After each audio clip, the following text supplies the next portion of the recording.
Welcome to Subscription Prescription, the podcast where you get the information you need to scale your subscription program.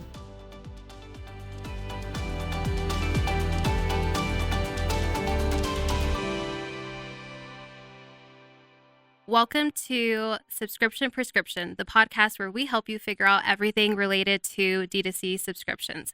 This week, I'm your host, Al, and I'm so excited to introduce you to our guest, Rachel Ricks. Rachel, welcome to the podcast. Thank you. I'm excited to be here. Awesome. Rachel, so you've worked for many large brands, anywhere from beauty to skincare to most recently the fashion industry. For those listening who are new to learning about you, could you tell us a little bit more about yourself? Yeah. I started off in the agency world, very focused on paid social. Did that for 5 or 6 years. Everything from managing the accounts up till the end of my time there, I was over our whole social division. So every account, every company that we had that we were doing social for rolled up to me and making sure that they had the best practices, everything like that. Also just got a lot of really cool experience working with some bigger brands and being able to manage their marketing strategies and have them basically give me a budget and say, okay, go run with this. How are we going to grow? And then like you mentioned, I've worked in-house for the last few years, mostly in women's products, doing beauty, fashion, and overseeing all of our paid efforts. So anything that we're spending money on in the ad realm and then also in the retention realm, what's email and SMS doing? What's our strategy to get customers from the beginning to end? Are we getting the right kind of customers? All of that. That's awesome. Traditionally, you've worked in acquisition, I've worked in retention, and Today I really want to talk how the two play together because arguably they are the most popular topics in D2C e-com right now. So what's your view on acquisition and retention and how they play together? It's such an important thing to think about them together as one, because if we're not going out and finding the right customers, then your job gets harder, right? Yes. To try to keep them around. And I've, like I said, my background's definitely on the acquisition side, but I've been able to play around in the retention side the last year or so. And it's just been eye-opening to be like, okay, well, if I get all of our customers during Black Friday when it's really easy for me, then that just makes the retention side so much harder the next year because these people are only going to buy on sale. Right. And so it's a balance of like, who are my different buyer personas? What percentage of people can I afford in our margins to be those sale customers that when we have a couple big sales a year, that's the list that we're then pushing on. Right. But how can I acquire customers that will come back frequently? That honestly doesn't just make the whole business easier because if on the acquisition side we don't have to spend as much or be constantly finding as many new customers and we can do more of it through retention, I think everyone wants that. It's cheaper. It's people who already know your brand. There's less returns. So I think I've got probably a million thoughts on this, but I think thinking with the end in mind when you're first acquiring the customer is so important because it gives you the right customer journey and the best outcomes for the business. Yeah. Could you explain a little bit more? What do you mean by keeping the end in mind? Is it the perfect customer? How do you know what your perfect customer is? Could you maybe share a little bit more? Yeah. I mean, I think something that I've seen work a lot recently to bring in the right type of customer is instead of running just a blanket percentage off, running some sort of bundle savings. In this case, if I'm looking for a customer that's not a sales specific customer, if I'm looking for someone who's willing to spend a little bit more, has maybe some extra dollars to spend, then if I can do a buy one get one half off kind of a thing to bring them in the door as a first time customer offer, then what does that look like down the line? Right. What does that look like in a year? And that's hard to tell, but so what I've been watching is how do these customers that I bring in on some sort of higher AOV deal, what do they look like in our welcome flows? Are they engaging more? Do they fall off quickly? Just getting some of those initial KPIs to then kind of judge, okay, I think I'm on the right track here. So end in mind there, if I'm looking for a customer that's willing to spend more, that's what I'm looking to do at the front. Can I give them some sort of deal this way? Or if the end in mind is I want someone who is going to be a subscription customer who's going to stay, how do I then craft the first time offer that way? Is it just a blanket percentage off if you sign up for email? Is it something else? I think there's a lot of creative ways you can go about it, but thinking through, where do I want to see this customer in a year? And then how do I find that person thinking about For it sure. that way? That's a really interesting perspective that you just mentioned. Like, if you acquire a new customer, how are they interacting post purchase, Mm-hmm. which is where like retention and CRM come into play. Mm-hmm. I actually haven't seen like a lot of teams consider that. So, how would you suggest like an acquisition team to, go to their retention teams and say, hey, we're acquiring this type of customer. Can you tell us how they're performing? Yeah. Yeah, I mean, I think ideally everyone's structures are set up differently, but I think Mhm. ideally like both of these teams roll up to some similar person Mhm. that can be looking at the whole journey. But I think like in the day to day, it's important to say, I'm a data girl. I love as much data as I can get. So I like to go in and look and like keep everyone in cohorts as much as I can and say, okay, these came in through direct mail. This is what we did. This is my initial results. Track them for me, please, and then Right. tell me like what do they look like in these metrics versus our business as usual. Mhm. Okay, if I send out to them again, what does it look like round 2? And that can be direct mail, that can be email, that can be SMS. Like however I'm re-engaging them, do they re-engage at the same rate or better, or are they buying less or more? Just like knowing all of those numbers. And I think that's important for the acquisition side to know, and just like always have those numbers top of mind. Like, okay, the typical person we bring in, it's an X dollar CAC. Our AOV is about this. First purchase, and then just know second purchase, the AOV goes up or goes down or whatever that is. And then just being like checking in all the time with them. Okay, how's this cohort doing? Is this working? Great. We're going to continue with this offer. Or is this one's underperforming? Why do we think that is? Can we change something up along the way? I just think it's really, really important that the teams work together because like we've kind of mentioned this, but you survive off of each other. Right. Absolutely. And that's why I said I think retention acquisition are like hot topics right Yeah. now. And I love that you mentioned that they should roll up to the same person or at least like work super closely together. Someone looking at it all. Exactly. Because historically they've been so siloed. Like Mhm. acquisition does its thing. They get like their high fives for all the new customers. And then retention, like they have their Yeah. highs and lows and like they don't talk to each other. And it's like a big problem. So I love that we have a similar perspective there. But what about metrics? Like what are some metrics an acquisition team can go to retention and like double check or like fact check to see if it's right? Yeah, I mean, I think it depends on what your business is and what you're looking for, but I am always looking at like cohort analysis to see when is the second buy happening? Is it, and like what those percentages track over the next year or so, to see like, are they coming back quick enough? Have they dropped in when they're coming back? Or has it like sped up? Just like all of that I want to know. And then I want to know average order value over time too. Does that go up and down? Again, I think because it's Black Friday time right now when we're doing this, it's really top of mind for me. Do they just come back every November? And then like if you do one other big sale a year, like is that when they're coming back? I don't know if I have a great answer to your question other than like I want to know everything that happens round 2 to make sure that I feel good. And then if there is a third or a fourth purchase, like what does that track out to be over a year? For sure. No, I think that makes sense. So how do you avoid like the salesy customers and how do you know like they only come back during sales? Do you have to like wait a whole year to figure that out?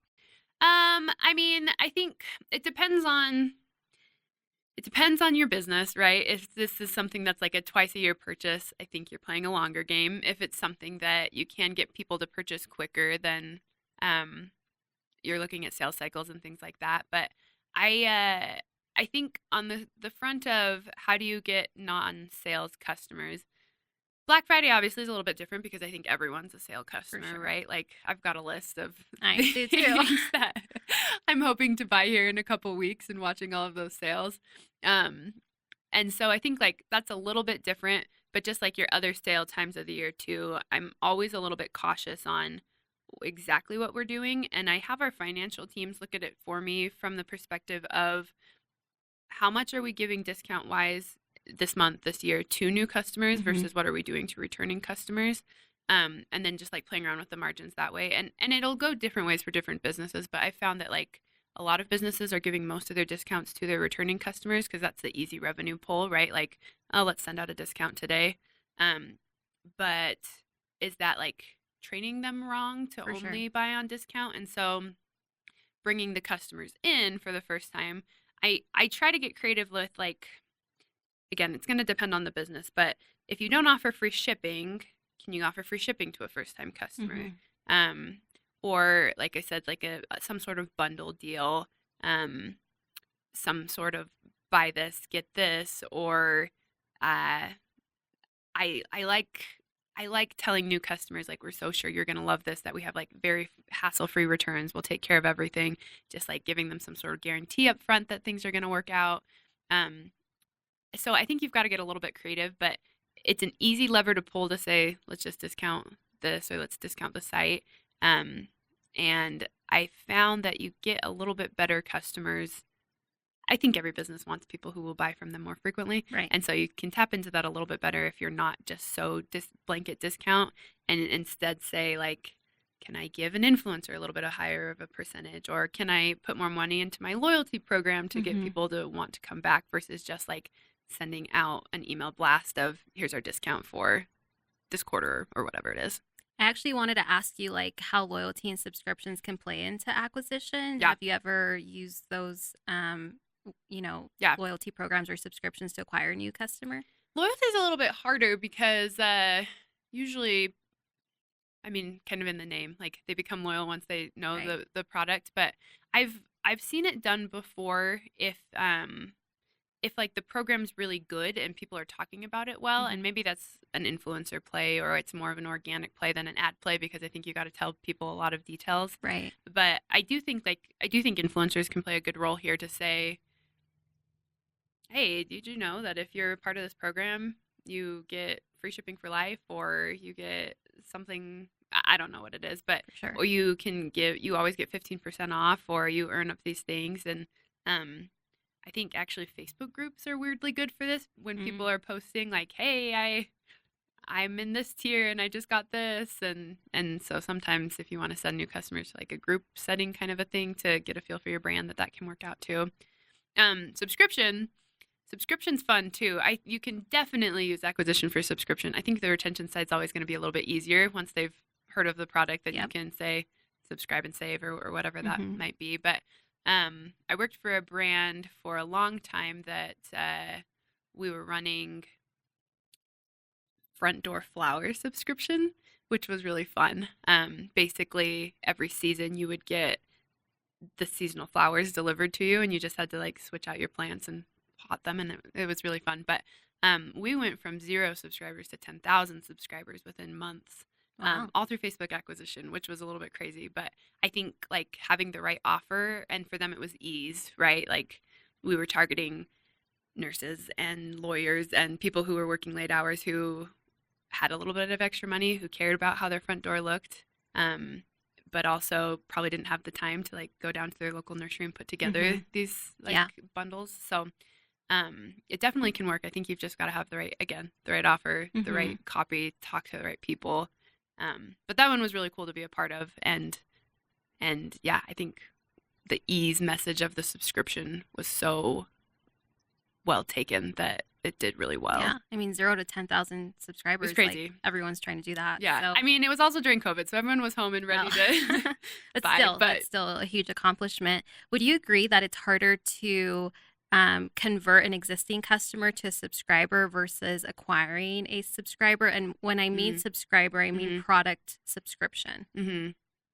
I can see it going both ways. I think if you've got the right things in place, I don't know. I think it could go either way depending on the brand. That's a hard one. It's a trick question. Because on the retention side, like, once we get a OTP through the doors, it's like, what can we do to convert them? And but then on the flip side, if you get a subscriber through the door, they're already a part of your subscription program. Although there's that caveat of, I didn't know I signed up for a subscription. I think, I don't know, it's hard because I think sometimes with the first time customers, they'll sign up for a subscription because it's cheaper and then cancel. So And that's not everyone, but that's the one thing I'm always like just a little bit leery of are they just trying to get a better deal, and then do they immediately turn around and cancel? But same thing, like hopefully they get the product and love it and they're like, oh, I'd love to keep this subscription. So I do think sometimes it can be tricky to get people to subscribe right off the bat unless it's something that's like a no-brainer for them. Right. And then on the other side, though, I do think it's just always tricky that you're then like, okay, you've tried our product, buy again, but they're like, I just bought. Do I really want to subscribe? And so I think then it's like hitting people with the right message at the right time to say like, okay, they bought 1 month ago, they should be needing this again in 3 months or whatever that is, and sending them reminders, sending them things like that, having the email flows just set up right. Yeah. I just thought of an interesting idea. Like if you acquired a non-subscriber, if you offered them like a cashback, if then they decide to subscribe, because you need to gain like that credibility. Like, yeah, I actually like this product or this brand or like this a rebate kind of a thing. Yeah. Like, hey, if you change your mind, we'll give you back what you would have saved if you subscribed. Yeah. Yeah, I like that. It's like all those upsells in carts that you can do. Yeah. That I think work really well. I like that. That's a cool idea. Yeah. I don't know. I'm going to have to go write that one down. Yeah. Good thing this is recorded. Yes. That's awesome. Are there any trends you're seeing right now in the social ad world? So many. I think creative is king. And people have been saying that for probably a couple years ago, but or a couple years now, but it's like, it's just so real. I think the more diverse creative you can have, the better the success of your brand. And that's so interesting because that's different than it was a couple years ago. But I think every brand really should have some sort of like plain text ad. They should have some sort of UGC ad. They should have some sort of like very crafted professional video. They should have some static tear. So like just everything you can think of, I would have like one of all of those because just like post all the iOS changes, it's so, it's like audience targeting is just not what it was. And I don't think it's ever going to go back to that, which is too bad. I thought that was a lot of fun back in the day. But, and so having creative that can speak to different people is really important. And so I think like it's really important to know your buyer personas and say, okay, here's my stack of ads for this buyer persona. Here's my stack of ads for this buyer persona, and be willing to like, obviously not like change your branding, but say, okay, this one's a little bit more formal. This one's a little bit less formal. This one's kind of funny. Just like having that mix. The people that do creative and content right are the ones that are seeing the most success. How do you determine your buying persona? I like to sit down with everyone, basically. I guess starting at the top with the brand owner, founder, and say, okay, tell me about your customer, tell me about your ideal customer, and like getting their take on who they see the brand is. And then also sitting down with like the head of customer service and saying, who do you see buy? Like, who are you getting questions from? Who is that? And maybe it's also talking to product development when you're developing this. Who are you looking at? Who are you talking to? And then also just going into all the like Google Analytics, the data to say, okay, this is who's coming to our site. This is this. Ideally, you've got all the data too to break down this cohort or this age group does the best for us. This one does the worst for us. So taking all the data that you can. I also love to talk to customers whenever I can too. It's a little bit tricky because I feel like the customers who will talk to you might not perfectly represent your customer like sample. The one-off customers. Yeah, they're the loud customers. But like talking to customers when I can, especially if I can do some sort of like more randomized email sampling to say, we'd love to talk to you. But basically, I'd like to gather as much data as I can and then deep dive like myself into, especially if I'm new to a brand, the website, the product, put myself in their shoes as much as I can and say like, okay, why would I buy this? Okay, why would I buy this again? Who would I give this to? Is this a gift product? Why would I see myself wanting this? And then just like breaking that out. And then I like map it out. So I say like, okay, here's person A. They like these things. They've bought because of this. What else might they like? What else are they looking at? So in like the front door flowers, for example, if someone is looking at flowers for their front door, they've probably got a little bit of extra income. They've probably like they care what people think because they're buying flowers that they may never see themselves. They might go through the garage every day, you know? True. Like this might just be an aesthetics thing, which isn't bad. I think it's great. And so then I'm like, what else is in that sphere? And so for them, we found a lot of success with audiences who lived in like gated communities and would start doing things specifically to people who lived in gated communities. And we also found a lot of success in like the aesthetics world with like Botox and things like that we're like, okay, if you're interested in this, you're probably also interested in how you look and your appearance and things like that. And so we went down that road. And so I guess to kind of summarize this, I like to figure out who the person is. There's probably a few different people. What are they buying? What else are they buying? How can I get to them? And then just like continuously mold that person as the brand changes and molds. For sure. I have a 2-part question for you. Okay. So it's about trends and also testing periods. So like we're talking about brand personas. What does like a testing period look like for ads? And then also like, can ads and social ads jump on trends, or is there just not enough time to do that? I think it depends. I think like if you've got the right creative team, I would always try to jump on the trends, and it probably doesn't live for very long, but usually those trending sounds or trending things, like they should give you a decent little boost organically. Like they should do better as a post there. And then I like to go grab those 2 and run them as ads for a couple weeks and see what they do. And sometimes it's too late and you can't get anything out of it. But testing period wise, it depends on how much you're spending. When I'm testing out offers, which I guess is a little bit different than trends, but when I'm testing out an offer, I just want it to be statistically significant, and that me and everyone else in the room like looks at the results and says like, gut check, I feel good about this. The worst thing is when you can't get to that, and then you're like, well, do I trust those results? Do I do anything? So I want enough data for everyone to like hold hands and say, yep, we believe in this. This is like gospel moving forward for our brand. So that depends on how much you're spending, but I like to let everything run for a week if it can, so that you get the weekends, you get the Mondays, which for some businesses are great and some businesses are awful, but like you get that spread. And then if I can, I'd like probably to run it for not too more than 2 weeks, not too much more than 2 weeks, so that there's like data that we can action on. But again, it'll come down to how much you're spending and do you feel good about the numbers. Yeah.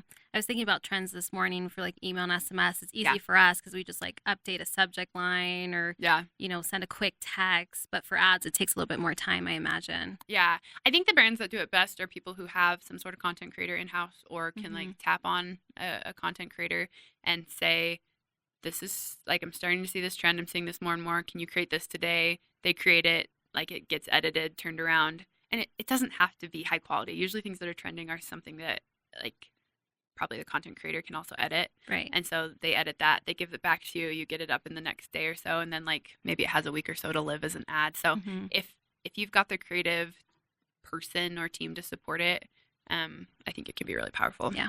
Just goes to show like you need the people in-house sometimes or you outsource it or you have it available at all times. Yeah.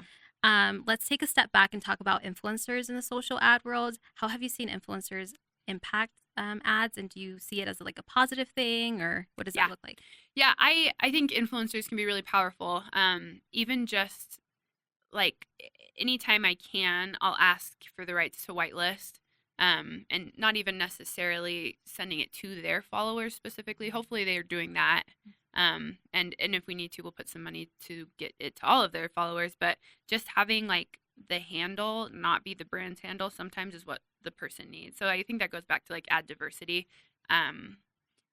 Sometimes seeing it run from someone else just like gives you a little bit more credibility. And I like when it's running from an influencer's handle, even sometimes to send it to our returning customers for a day or two first, just so that we get lots of good comments that say, I love this brand, I love this, I've bought from this, that kind of a thing. And then once it looks really nice, I'll take that same ad and then put it in my prospecting campaign so that it's running from someone else's handle. That gives it a little bit of credibility. I've got all my returning customers already commented on it, and it looks really like it's packaged really well. And then I think just like that whole experience then gives a new customer enough credibility, enough like knowledge to be like, okay, yeah, I want to try this out. So I think influencers are good in that. In terms of an ad perspective, I think having a really good influencer program just in general is really important. Right. But yeah, I think that those two can play together really, really well. Have you ever found that the customer you are acquiring is actually loyal to the influencer and not the brand? Oh, yes, I've seen that happen. And that's tricky too, because you're paying an influencer, but they're not a part of the company. And so sometimes values can get a little bit misaligned. And I think it goes back to like looking at that type of customer, and is it someone that you're looking like, is that your ideal person? And yeah, and I think that that's something that you should know. So if you feel like your customers are a little bit more loyal to the influencer versus you, like, do you need a longer contract with that influencer to secure things, or do you try to like slowly move out of that and bring them in some sort of other way? I think that's hard when if your brand's really trendy, Right. and then you can fall into that. So I don't know. I think I just always, anything that you're doing, always have like an end in mind. How are we going to measure this? How are we going to be successful? Like, what do we need to at the end say, yep, this was good, or no, this was bad? Because I think we all fall into the trap of, this is cool, this is fun, I want to try this, and then coming out at the end with like, well, was that right? Was that good? Did that do anything? Sure. Yeah, no, I definitely ask that from a retention standpoint, because I've worked for brands that, we see the influx of new customers come when an influencer posts, and then it's like retention goes down because they were never actually truly, so. Yeah, that's tricky. Are there any metrics that you think retention teams and acquisition teams should share? I mean, I think if you're set up right, your metrics are very intertwined. Again, that's why I think it probably needs to roll up to some central person at some point. But from like looking at it from an overall perspective, I want my retention cost to be as low as possible, so I have more to play around with on the acquisition side. And so if I can bring people back for, again, like a lower cost, email is cheaper than SMS. I want to push on email if I can, but there's some people who only convert from SMS. And so then it's like, okay, well, let me make sure that someone is first getting email if they're going to convert through email. And then if not, let's send them out an SMS. Like, let's just make sure that that flows really, really well. But then on the acquisition side, I need to know the numbers too of like, okay, we've got X amount of dollars to acquire a new customer. What does that look like if on the retention side, like costs are a little bit higher, or we're running this sort of promo, or we're sending to more people? I just think the balance and really talking to each other is really important, because overall, like, it is one business metric. And so knowing this is typically what we have to play with margins wise, we're splitting it 70-30, 80-20, whatever that is in the beginning, but like, where is the flex? And if one channel's seeing really good success, how do we feed that? Like, is it on the acquisition side, do we run email acquisition campaigns and then close them that way versus like a conversions campaign? I think like that works some of the time. It doesn't work some of the time, but just like knowing how everything works together is always really important. I have to represent the retention people listening, Yeah. because I feel like it's hard to justify retention budgets, but acquisition typically always has like larger budgets and more to spend. Yeah. So like, what would be your advice for a retention team to go to their acquisition team and game plan like reacquiring a customer? Yeah. I think like, and I'd draw in the finance team on this too, because I think they also need to say in a voice in all of this, but I think like everyone needs to be on the same page with when a customer is dead, so to speak. Like, is it they haven't bought in a year? Is it they haven't bought in 2 years? Is it 6 months? Like, it's going to differ per brand, but knowing what that looks like, they're a warm audience then at that point, right? And so that they're valuable to us, but maybe they're not valuable to us at $100 CAC. Maybe they're valuable to us at a $50 CAC, like to reacquire. And so I would know what all of those numbers are, and I'd probably retest it a couple times a year to say like, okay, I take this list, I put it into Meta to get these guys back. Let's say it's a $40 cost. If I am doing some sort of email SMS strategy with them, it's a $10 cost. If I'm doing a direct mail strategy to reengage, here's the cost, kind of a thing. And then I'd look at them and where do each channel play?